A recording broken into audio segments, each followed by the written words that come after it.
Bismillahirrahmanirrahim. Wabihi nasta'in wal 'aqibatu lil muttaqin. Wassalatu wassalamu ala nabiyyina Muhammad wa ala alihi wa sahbihi ajma'in. Asyhadu an la ilaha illallah wahdahu la syarika lah wa asyhadu anna Muhammadan 'abduhu wa rasuluh wa huwa habibuhu wa safiyyuhu khaliluhu wa ba'du. Assalamu alaikum warahmatullahi ta'ala wabarakatuh. Itu berkaitan dengan kesempurnaan solat. Dan salah satu daripada tahaman ilmu yang perlu kita ketahui adalah perkara yang telah disepakati oleh seluruh ulama berkaitan dengan as-salat, yang dikaitkan dengan ibadah solat. Dia disebut sebagai al-ijma'. Ijma' itu kesepakatan seluruh ulama. Jadi kita tidak boleh keluar daripada kesepakatan tersebut. Sehingga kita juga tidak boleh mengamalkan sesuatu yang keluar daripada apa yang telah disepakati oleh seluruh ulama-ulama kita. Dan kesepakatan ini tidak lain melainkan dipersetujui oleh seluruh ulama-ulama mujtahid di kalangan ulama-ulama yang terdahulu, seperti mana Imam Malik, Imam Abu Hanifah, Imam Syafi'i, Imam Ahmad, dan beberapa lagi imam mujtahid, yang seluruhnya itu lebih daripada 70 imam-imam mujtahid di kalangan para salafus salih yang terdahulu. Tetapi 4 imam ini yang paling utama sekali di sudut fatwa, kerana fatwanya lengkap. Walaupun adanya fatwa yang lain, fatwa daripada Imam Sufyan al-Thawri, Ibrahim al-Nakhai, Ja'far al-Sadiq, Muhammad bin al-Muqaddir, Hasan al-Basri, banyak, Ikrimah, banyak lagi ulama-ulama dulu. Tapi 4 ini yang mu'tamad disebabkan fatwa mereka itu seluruhnya dah siap. Kita kata I sampai Z lengkap. Fatwanya Hasan al-Basri dia tidak lengkap. Dan itu juga fatwa yang agak syaz, yang ganjil. Fatwa yang ganjil tidak boleh dijadikan fatwa. Begitu. Maknanya ada orang yang mendengar fatwa dia, lalu dia meriwayatkan fatwa, tapi fatwanya ni agak bertentangan dengan apa yang telah difatwakan oleh ulama-ulama yang lain, atau bertentangan dengan ijma'. Gitu. Seperti mana contoh ijma' ulama menyatakan bila saja seorang wanita kematian suami, maka ada iddahnya 4 bulan 10 hari. Gitu. Tapi fatwanya Hasan al-Basri tidak adanya iddah. Bila tidak ada iddah, mati hari ini suami, ditanam ke bumi, besok boleh kahwin dah. Begitu. Memang ada wanita nak begitu.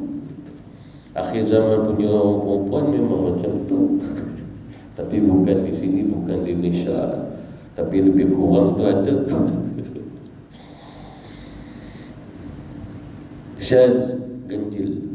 Sama juga bacaan Quran, malaki yaumiddin alaihimi ghairil maghdubi alaihimi, itu ada riwayat tapi syaz, ganjil. Dan ulama tak jadikan sebagai kaedah untuk mengamalkannya. Yang perlu diamalkan ijma' yang telah disepakati oleh seluruh ulama-ulama kita. Antaranya adalah berkaitan dengan solat. Solat zuhur 4 rakaat, ada tahiyat awal dan bacaan sir, ijma'. Solat asar 4 rakaat, ijma' ulama juga ada tahiyat awal, bacaan sir. Solat maghrib 3 rakaat, adanya tahiyat awal, bacaan jahru, mana bacaan boleh diangkat suara walaupun kita solat seorang-seorang. Solat isyak 4 rakaat, ada tahiyat awal. Solat subuh 2 rakaat, mana 5 kali sehari semalam dengan jumlah rakaat tadi disepakati. Lalu kalau sekiranya ada di antara siapa yang solatnya tak cukup 5, maka dia belum menunaikan solat yang lengkap. Bahkan kalau dia kata solat yang difardukan oleh Allah 3 kali bukan 5 kali, boleh mengkafirkan dia. Begitu. Sebab mu'tamad seluruhnya Nabi SAW sendiri bersabda, khamsatu salawat, 5 kali salat. Lebih daripada itu akan jadi sunat. Tak boleh nak lebih daripada 5. Kalau buat lebih daripada 5, jangan niat sebagai yang fardu, niat yang sunat saja, nafilah, rawatib. Selain daripada itu, ulama-ulama juga sepakat bahawasanya awalnya waktu zuhur apabila matahari itu gelincir. Matahari gelincir menunjukkan bahawasanya asalnya matahari ini mustawa atas kepala, tapi bukan pukul 12. Keadaan matahari di atas kepala ini lebih kurang 3-4 minit sebelum masuk zuhur itu sendiri. Waktu itu tidak ada bayang-bayang. Bayang-bayang kita pun tak ada. Bila dia dah beralih zawal masuk zuhur, bermula bayang sikit je. Jadi bila bermula bayang-bayang tu sikit, masuklah zuhur. Dan ditegah bagi kita solat ketika mana matahari cacah atas kepala. Dan waktunya bila? 3-4 minit ataupun boleh kita ambil 5 minit sebelum masuk zuhur. Lalu kata ulama, jangan solat duha waktu itu kecuali Jumaat saja. Hari Jumaat saja diperbolehkan bagi kita, sebab kita di masjid kita nak solat duha, lagi 5 minit nak masuk zuhur, silakan. Sebab solat duha itu dia bermula setelah daripada naik matahari. Lepas tu dia naik lagi. Dia naik itu bila mula naik itu namanya syuruk. Naik lagi sikit lepas beberapa belas minit nama isyraq. Naik lagi lepas beberapa belas minit nama duha. Berakhir 3-4 minit sebelum masuk zuhur. Jadi ini ijma' menolak pendapat yang mengatakan bahawasanya tidak boleh solat zuhur waktu pukul 12. Pukul 12.30 mana ada, tidak boleh solat duha waktu tu. Bahkan ada juga yang mengatakan pukul 11, pukul 12 tak boleh solat duha, sebab solat duha dah habis waktunya. Bahkan itulah waktu yang terbaik untuk solat duha, sebab waktu paling panas itu paling utama sekali solat duha. Dia kena belajar fiqah, jangan pada otak dia.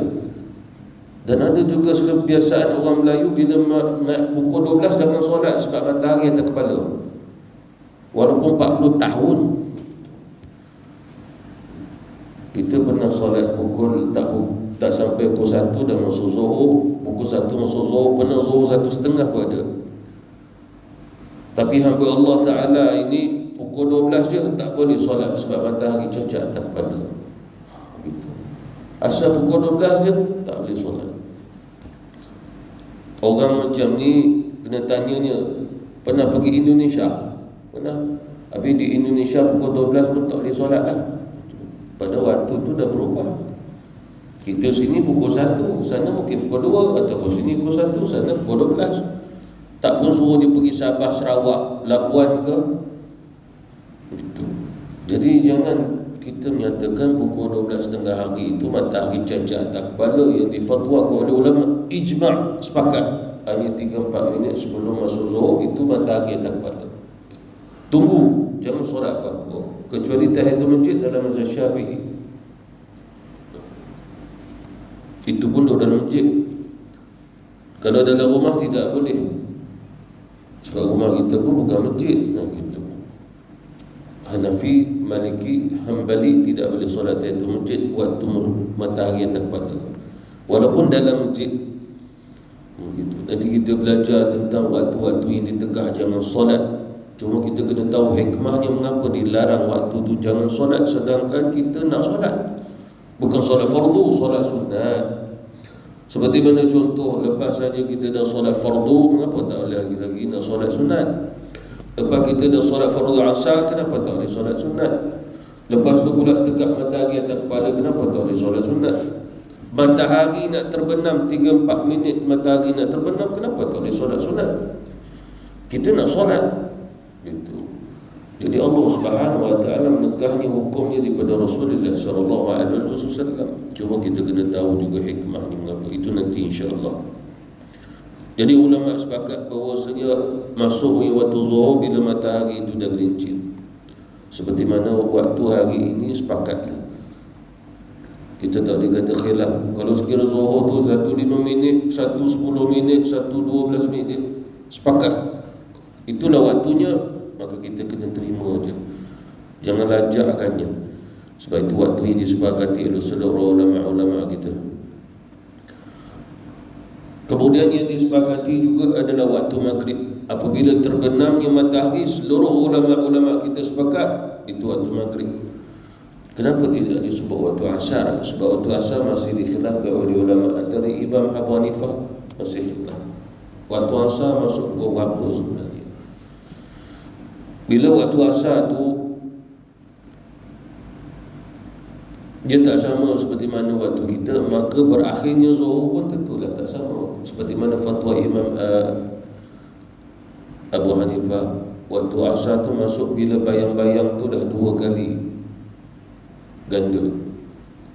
Contoh satu tiang tinggi 1 meter, bayang-bayang tu ada 2 meter, itu masuk asar. Dalam mazhab Syafi'i,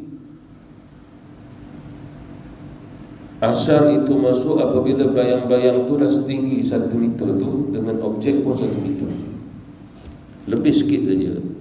Imam Abu Hanifah kata kena 2 meter, objeknya 1 meter, kena double. Itu khilaf. Oleh kerana itu tidak termasuk pada apa yang disepakati oleh ulama-ulama kita. Tapi maghrib itu sepakat. Kemudian juga ulama-ulama sepakat bahawasanya awalnya waktu isyak apabila telah hilangnya mega merah di langit.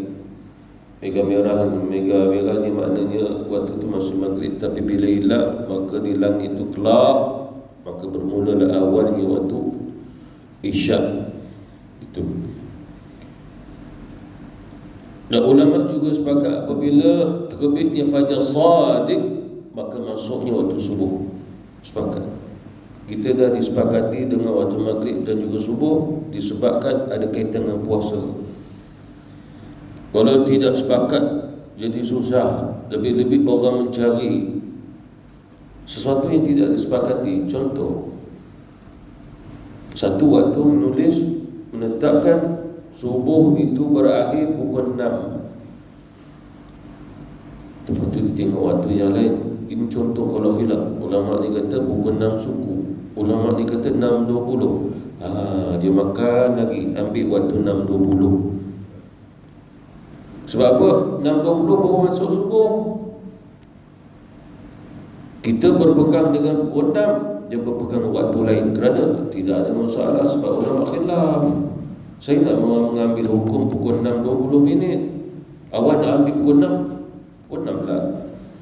Oleh kerana itulah penentuan tentang berakhirnya untuk sahur, maknanya dah bermulanya wajib puasa bila terbitnya fajar shadiq, masuknya subuh. Jangan makan dah. Itu tidak ada khilaf lagi kata ulama-ulama. Muncullah tidak ada khilaf. Muncullah tak ada khilaf dalam itu.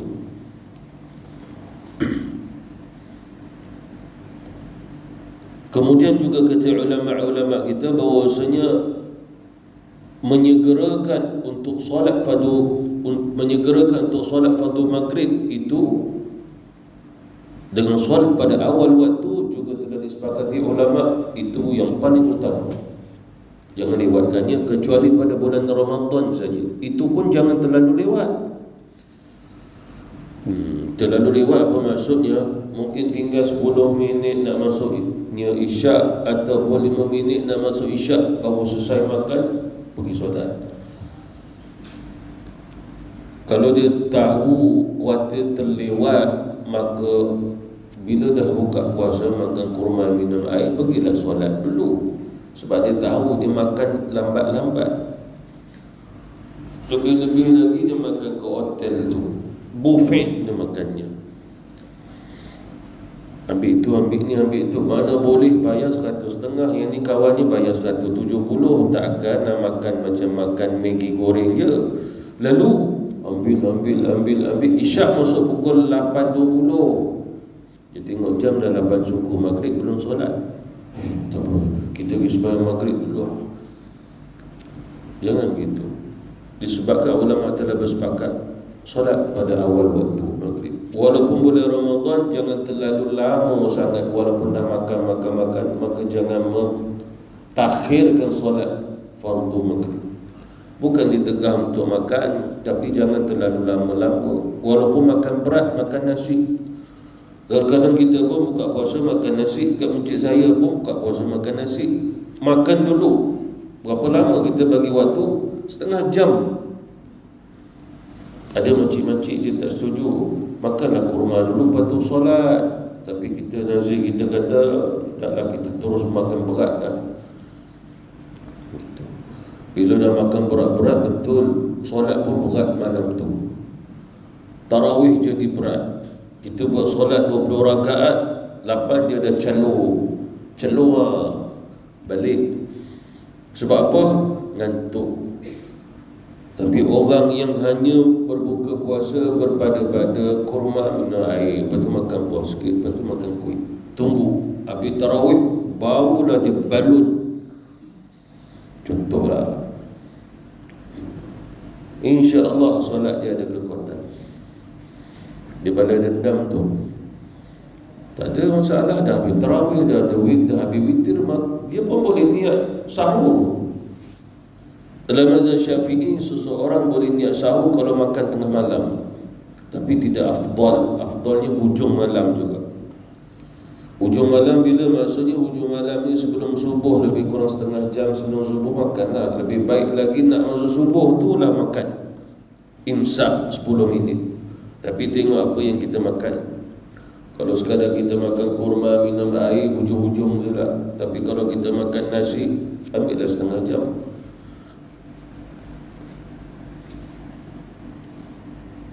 Itu waktu yang disepakati oleh seluruh ulama-ulama kita.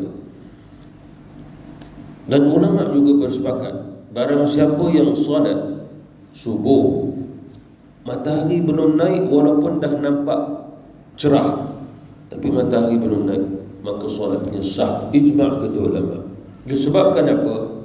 Tidak semestinya subuh itu bila dah cerah maka waktu pun dah habis. Syuruk namanya. Sehingga benar-benar matahari terbit. Lalu matahari terbit itulah namanya syuruk. Jadi bila naik saja kita bawa Allahu Akbar, maka solat kita tidak sah jadi tunai. Dia kena niat qada. Sebab dah naik matahari. Tapi kalau belum naik matahari, walaupun satu takbir Allahu Akbar, naik matahari sesaat 2 saat je, solatnya sah. Tapi sebagian ulama fatwa mazhab Syafi'i tak boleh paling kurang 1 rakaat.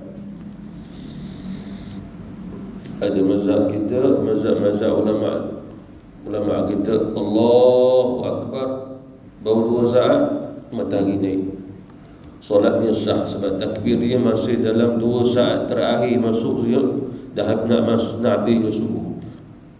Mazhab Syafi'i dia mesti dapat 1 rakaat, maknanya kena rukuk. Allahu Akbar rukuk, tumaninah, matahari naik, dia dapat. Sebab rukuk itu menunjukkan pada jumlah rakaat yang dia dapat. Tapi yang sepakat kata ulama, selagi mana matahari tak naik, maka sahlah solat orang itu. Ini ijma' juga di kalangan ulama-ulama kita.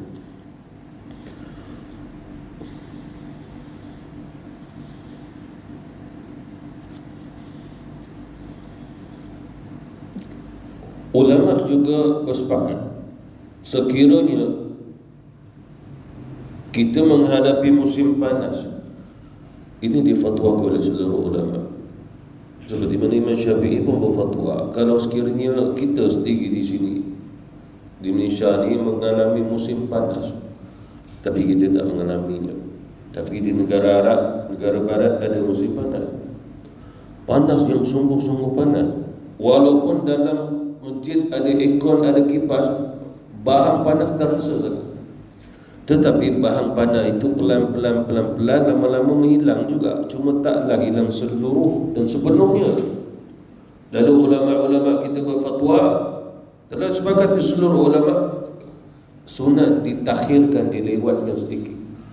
Kalau datangnya musim panas, Tapi kalau sekiranya tidak datang yang musim panas, maka hendaklah disegerakan solat tersebut.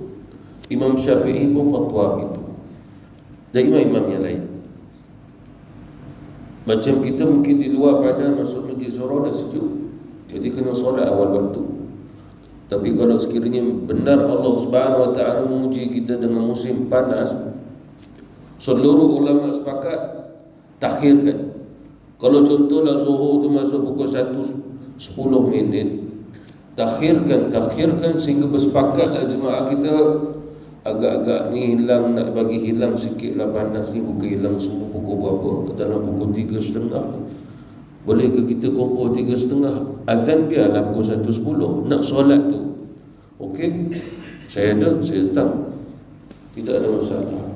Tapi kalau sekiranya jemaah kata tak boleh lah, dah azan 1:10, satu suku kita solat lah walaupun panas, sebab takut nanti Tok Imam dengan Tok Bilal dia solat dulu.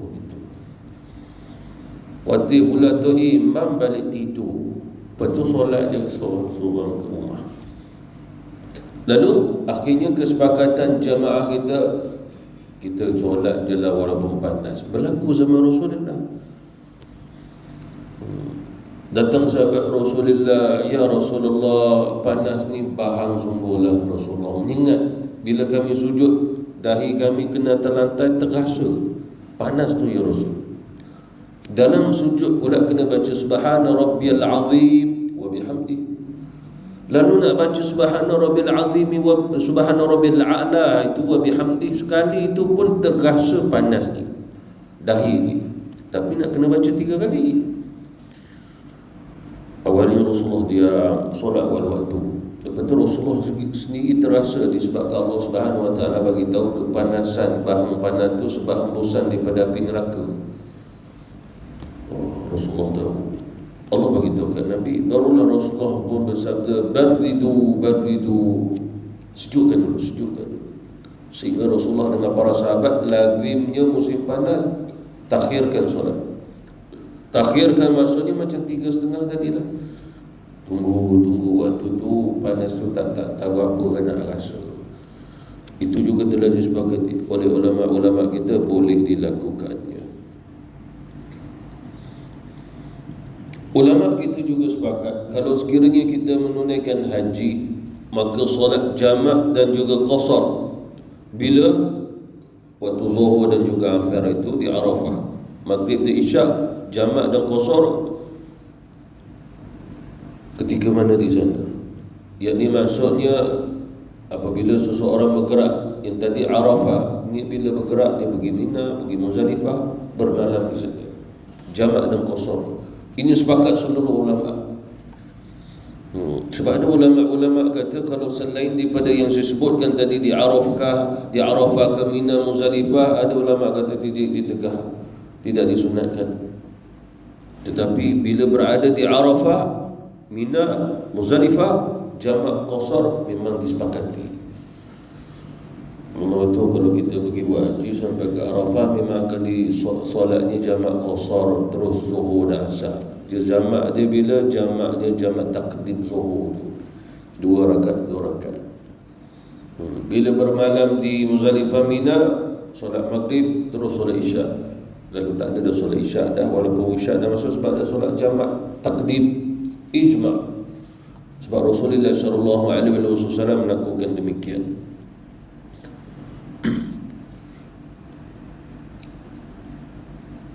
Kemudian pula berkaitan hal ihwal solat, tapi ada kaitan dengan seperti mana azan.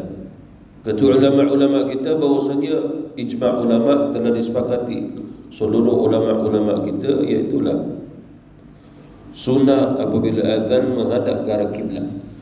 Itu sepakat. Azan disunatkan menghadap ke arah kiblat.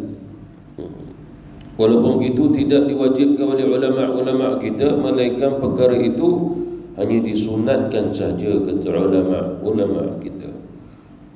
Itu salah satu apa yang saya sebutkan tadi adalah contoh-contoh di mana ulama-ulama kita telah bersepakat tentang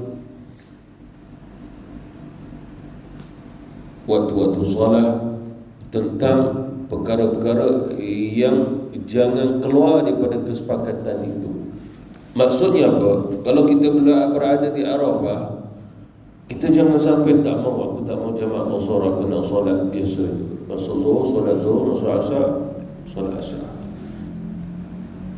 Lalu dilihat perbuatannya itu bertentangan tak dengan perbuatan Rasulullah, jawapannya bertentangan. Sebab Rasulullah sendiri menjamakkan dan qasar solatnya ketika mana berada di Arafah. Lalu Nabi SAW sabda, "Sallu kama ra'aitumuni usalli." Kamu solatlah cara macam mana aku solat. Bukan sekadar perbuatan duduk bangun Nabi rukuk sujud. Bagaimana kaedah Rasulullah jamak dan qasarkan solat, dia pun kena ikut dia. Jadi jangan lari daripada itu. Sebahagian orang nak berpegang dengan kitab Allah, Quran. Saya di Arafah, saya nak solat biasa je. Zuhur masuk, saya solat 4 rakaat. Nanti tunggu asar 4, saya pun solat asar.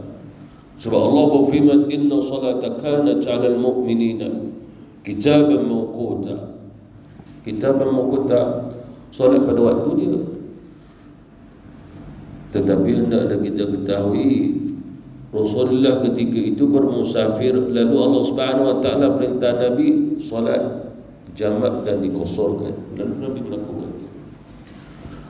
Lalu walaupun ada ayat Quran, tetapi perbuatan Rasulullah lebih diunggulkan disebabkan apa? Perbuatan itu dilakukan oleh seorang Nabi Rasul. Tapi kalau bukan Nabi Rasul, maka silakanlah dia nak ijtihad. Tapi ini perbuatan Nabi dan juga Rasul. Oleh kerana itulah ulama ijma' sepakat solat jamak dan qasar ketika mana di Arafah, zuhur dan asar. Selesai dalam hal itu. Kemudian pula antara yang perlu kita ketahui bahawasanya walaupun mungkin di antara kita suka nak solat, tapi ada waktu-waktu yang ditegak, dilarang daripada menunaikan solat. Antaranya yang pertama ketika mana matahari sedang terbit. Matahari sedang terbit. Terbit tu memang terbit, sedang terbit. Lalu kita perlu menunggu sehinggalah masuknya Isra'. Waktu terbit itu sedang naik itu namanya syuruk. Dia ada beberapa minit ke situ. Waktu itu ditegak. Lalu kalau kita nak solat, tengoklah kalender ke, tengoklah waktu mana-mana dia sebut situ syuruk, jangan. Kalau dia sebut situ Isra', maka solat. Macam tu dia sebutnya syuruk. Syuruk tu 7-4 minit. Apa maksudnya? Bermula 7-4 minit jangan kita solat sunat, walaupun nama solat Isra', sebab Isra' belum masuk. Bila masuk Isra'? Apabila dah naik matahari, dah meninggi, tetapi kita masih merasai sejuk. Duha, naik lagi matahari, kita dah terasa bahang panas. Itu perbezaan dia kata sebagian ulama. Tapi ini tidak ijma', disebabkan waktu Isra' sebagian ulama menamai duha walaupun masih sejuk lagi. Antaranya Abdullah bin Abbas mengatakan, bagiku Isra' dan duha sama. Sebagian ulama membezakannya. Disebabkan apa? Sebab waktu Isra' itu masih sejuk, duha dah terasa bahang panasnya. Jadi matahari waktu terbit itu jangan solat. Lalu bagaimana keadaan seseorang itu baru terbangun, dia belum solat subuh? Tentu dia akan menggantikan solat subuh sebab waktu subuh dah habis. Contoh dia sebut tadi, dia tulis itu 7-4 minit. 7-4 minit itulah kita bangun. Aku dah ambil wuduk sekian-sekian, mungkin 7.10 baru kena solat subuh. Betul, dia akan solat subuh. Cuma ulama menyebut bahawasanya waktu itu ditegah jangan solat. Perkara ini tidak disepakati oleh ulama boleh ke tidak. Tetapi Imam Syafi'i berfatwa dia boleh solat, niat ganti. Hanafi, Maliki, Hambali ditegah. Bila dia boleh nak solat gantinya? Tunggu waktu Isra' nanti ataupun duha. Imam Syafi'i waktu dilarang tadi pun boleh solat, tapi niat ganti. Mengapa agaknya? Kembali balik pada usul. Tiga mazhab memandang ganti solat ini tidak sama seperti mana hukum perintah mendirikan solat pada waktunya. Imam Syafi'i lebih berfatwa, berpendapat waktu itu walaupun dah keluar, tapi perintah ganti solat macam perintah mendirikan solat dalam waktunya. Itu khilaf usul. Khilaf pada usul. Oleh kerana itulah ganti solat di sisi jumhur ulama jangan dilakukan pada waktu yang dilarang. Termasuk juga jumhur ulama berfatwa, kalau sekiranya seseorang tu nak ganti solat zuhur dia yang dulu-dulu, tapi jangan buat waktu zuhur, ganti waktu lain yang boleh solat. Contoh, masuk waktu subuh dia nak ganti isyak punya 4 rakaat. Masuk waktu zuhur dia nak ganti subuh punya solat yang dulu-dulu, nak ganti. Mazhab Syafi'i tidak. Mazhab Syafi'i kalau sekiranya sebelum dia solat fardu zuhur, dia nak ganti dulu solat zuhur yang dulu-dulu dia juga. Tidak ada masalah. Tiga mazhab kena keluar daripada waktu dulu. Disebabkan apa? Tunai dan qada tidak boleh dalam satu waktu yang sama. Nama kan sama. Zuhur ganti, zuhur tunai. Syafi'i menyatakan laksanakan. Sebab dia mana pada usul menggantikan solat sama mendirikan solat yang adaan tunai. Tiga mazhab dia takkan sama lagi. Bila tak sama, di sudut tasawuf, orang yang menggantikan solat bukan nak dapat pahala ganjaran besar macam mendirikan solat pada waktunya, tapi cukup agar Allah tak mengazabnya dan diberikan ampunan, itu je. Sebab Allah Subhanahu wa taala menyatakan inna salata kanat 'alal mu'minina kitaban mawquta. Kitaban mawquta, solat itu mesti pada waktunya. Ketetapan Allah mana boleh diingkari dan dipecahkan. Dipecahkan di mana ditolak kedudukan dia. Sebab Allah yang menetapkan kitaban mawquta, ketetapan mawquta, waktu itu. Itu pasal ada ulama akidah Ahlussunnah wal Jamaah berfatwa, walaupun seseorang menggantikan solat, dia tidak akan dapat solat dia juga. Lalu kenapa dia buat? Semoga Allah merahmatinya, semoga Allah kasihankan dia. Jangan kita sengaja tinggal solat, lepas tu kita pun ganti dah sekali seolah-olah dapat pahala besar-besar, diangkat derajat tinggi-tinggi, masuk syurga Firdaus. Padahal sengaja tinggal solat, tapi dia ganti solat, takkan dapat. Kitabah mawquta itu dah kuat, tak boleh nak dilemahkan. Sebab kalau kira kita rasanya kewajipan ganti solat sama seperti mana diperintahkan kewajipan solat yang adaannya tunai disamakan, secara logiknya seseorang tidak mampu meninggalkan solat, tapi dia gantilah. Masuk subuh dia dengar azan, tapi sedap sangat mimpinya, dia nak teruskan mimpi. Tapi dia tahu tak apalah, nanti pukul 8 pagi nanti dia gantilah. Dia dah niat nak ganti. Daripada tak buat langsung, tak ganti, baik ganti pukul 8. Tidurlah. Dia akan mengajar begitu. Sebab apa? Dia memandang tak apa, nanti walaupun ganti solat pukul 8, dapat balik pahala penuh tu. Suami isteri pula tu yang lewat, mari kita solat berjamaah, dapatlah ganjaran yang angkat derajat 27. Suami dan isteri yang bengong itu, mana boleh disengajakan begitu? Dia sengaja, tak apa tidur pukul 8 kita bangun, kita solat.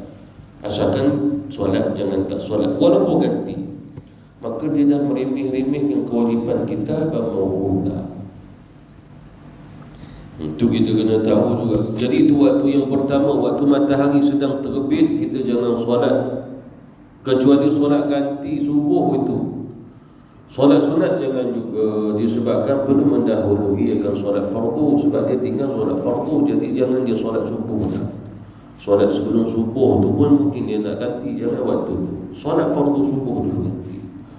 Lalu bila nak ganti solat sebelum subuh, Isra' atau Duha nanti. Itu yang dilakukan oleh para sahabat Nabi. Kecuali dalam mazhab Syafi'i sahaja dibenarkan, tapi ini ada beberapa qaul dalam mazhab Syafi'i. Solat subuh pada waktunya, cuma biasa dia istiqamah solat sebelum subuh 2 rakaat tu rawatib. Sebab dia nak dapat fadilat, Rasulullah kata barang siapa yang solat 2 rakaat sebelum subuh, itu jauh lebih bermakna, lebih istimewa berbanding apa saja yang berada di antara langit dan bumi ini. Bahkan dalam riwayat yang lain, apa sahaja yang berharga dalam dunia ni, bahkan solat 2 rakaat itu jauh lebih berharga. Lalu dia datang majlis surau, dia tak boleh nak buat sebab ada iqamah. Dalam mazhab Syafi'i, sebagian ulama kita berfatwa, kita nak solat sebelum subuh 2 rakaat tapi dah iqamah, haram, tak boleh solat. Kalau solat tidak sah, kecuali kita dah takbir Allahu Akbar, dapat rakaat pertama, lepas tu iqamah, teruskan. Tapi baru saja takbir, baru nak Fatihah, maka iqamah, maka batalkannya. Bagaimana cara membatalkannya? Jangan keluar begitu, hukumnya haram. Cara membatalkannya, Assalamualaikum warahmatullahi, sekali pergi ke sah. Itu kaedah. Seperti mana contoh, kadang-kadang kita niat untuk solat sunat, kita Allahu Akbar, kita ingat jemaah dah tak ada untuk solat fardu, rupanya baru saja Tok Bilal pun datang iqamah, kita ingat dah selesai. Lalu kita nak pergilah solat berjamaah, lalu kata ulama batalkannya, Assalamualaikum warahmatullahi wabarakatuh, pergi. Ataupun sedang kita solat fardu, ataupun begini, kita solat fardu seorang-seorang dalam masjid, kita ingat dah selesai, rupanya baru nak iqamah, lalu kita boleh niat solat fardu jadi solat sunat, selesaikannya, pergi masuk sah, solat berjemaah. Tetapi kalau sekiranya kita dah solat sunat, contoh solat sunat sebelum subuh 2 rakaat, belum iqamah, lepas tu kita kata terus solat fardu je lah, maka tidak boleh. Sunat tak boleh masuk pada yang fardu, fardu boleh turun pada yang sunat, pada niat. Jadi dalam mazhab Syafi'i, seperti mana seseorang yang tertinggal solat 2 rakaat sebelum subuh, ada ulama-ulama menyatakan dia boleh menggantikannya setelah dia solat fardu subuh, asalkan matahari belum naik. Dan sebagai ulama dalam mazhab Syafi'i tidak berpendapat demikian. Jumhur ulama tidak ada solat sunat setelah dah solat fardu subuh, walaupun nak ganti solat sebelum subuh. Kalau dia nak ganti, tunggu matahari naik Isra' ataupun Duha. Jadi ini pendapat ramai ulama. Disebabkan mengambil keumuman hadis Rasulullah melarang untuk kita solat sunat setelah subuh. Disebabkan solat sunat sebelum subuh itu seluruhnya solat sunat, lalu nak diganti pun tetap sunat. Bergantikan solat yang sunat, hukumnya sunat. Lalu ulama kata tak boleh lah. Sebagai ulama kata boleh, dengan syarat istiqomah dia buat. Kalau dia istiqomah setahun sekali tak perlulah. Ini orang lagi buat. Tapi masih dalam khilaf ulama dalam mazhab Syafi'i. Yang kedua adalah waktu matahari terbenam. Dan kata ulama, yang dilarang di sini waktu matahari terbenam bukan yang betul terbenam. Bila dah terbenam bahawa dah boleh solat, dah masuk maghrib. Maksud kata ulama, hampir matahari terbenam 3-4 minit itu juga. Kata guru saya hampir 5 minit dah. Matahari nak terbenam, contohlah maghrib 7-5 minit, pukul 7 kita jangan solat dah. Apa maksudnya di sini? Sebagai ulama berfatwa walaupun dalam masjid di situ. Tapi dalam mazhab Syafi'i, pukul 7 tadi dia masuk masjid, pukul 7:05 azan maghrib, lalu waktu itu ditegak. Tapi mazhab Syafi'i, Imam Syafi'i berfatwa boleh dengan syarat tahiyatul masjid, tak boleh solat sunat lain. Boleh ke solat sunat hajat waktu itu ditegak lah, lebih-lebih ditegak sebab dia dah solat fardu asar, tidak boleh. Jumhur ulama lagilah memakruhkannya.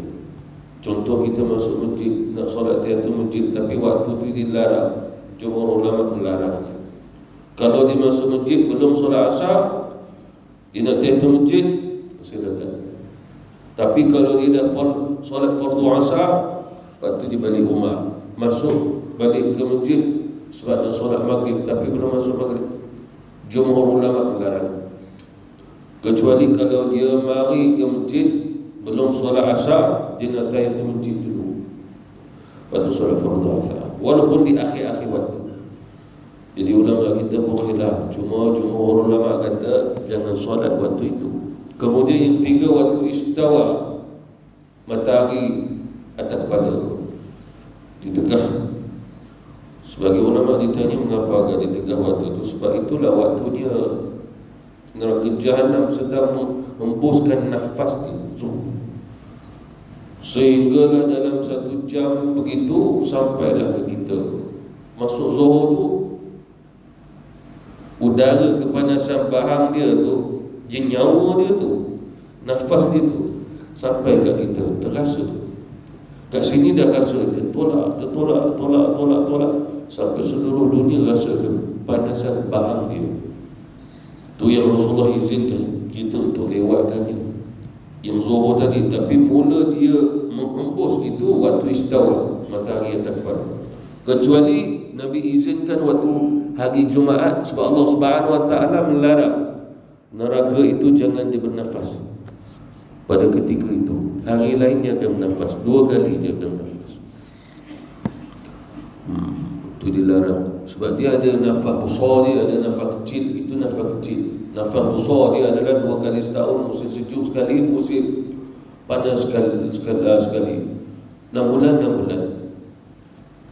Bila dia bernafas, neraka jahanam duduk dalam tu ada tempat sejuk, dia bernafas. Sampai kat kita, kata Rasul, kamu akan rasa sejuk pula. Waktu rasa sejuk tu jangan lewat-lewatkan solat pula, sebab tak kena-mengena.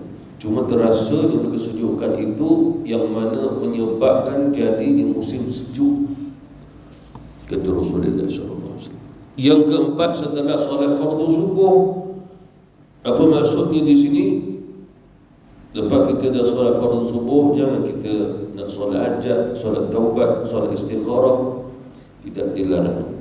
Dan ini larangan ijma' telah disepakati. Telah disepakati lepas kita dah solat fardu subuh, termasuk juga kita dah solat fardu asar. Lepas tu jangan solat hajat, jangan solat istikharah, jangan solat-solat sunat. Tidak ada lagi solat sunat. Yang dimaksudkan tadi solat sunat itu tidak ada. Ada juga jemaah datang, boleh tak lepas asar ni kita buat solat hajat? Itu dilarang tu. Lepas tu kita kata nantilah solat hajat, lepas maghrib kita buat, lepas isyak kita buat. Ada juga seorang jemaah, boleh tak lepas subuh ni kita solat hajat? Lepas subuh tu lah dilarang. Kita pun kata lepas zuhur lah. Tak boleh buat sekarang ke? Sebab nanti mati orang tu.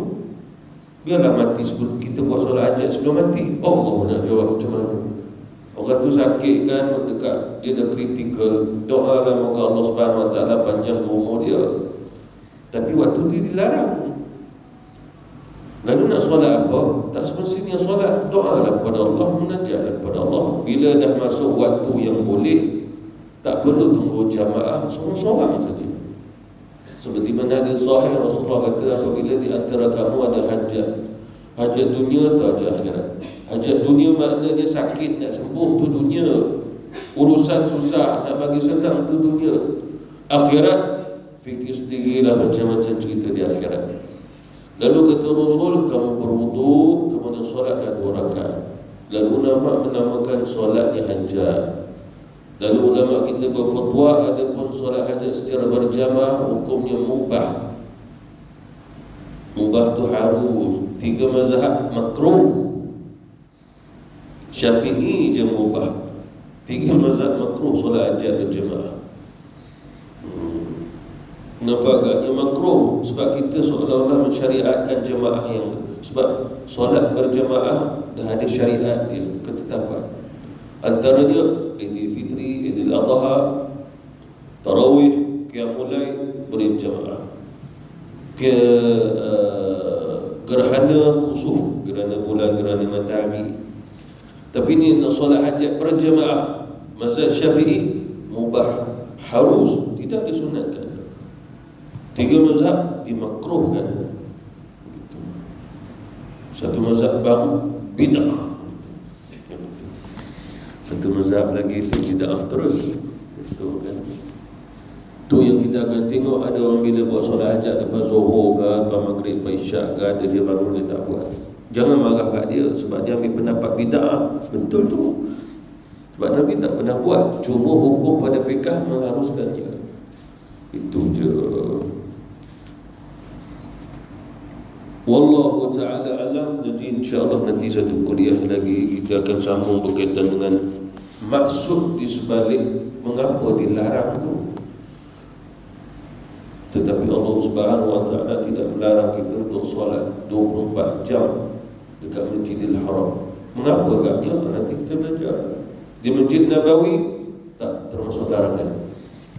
Di Masjidil Haram saja kita boleh solat sunat 24 jam.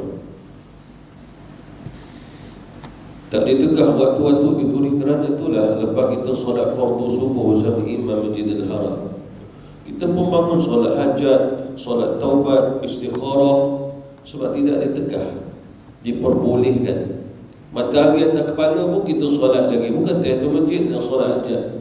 Lepas solat asar kita bangun lagi solat hajat.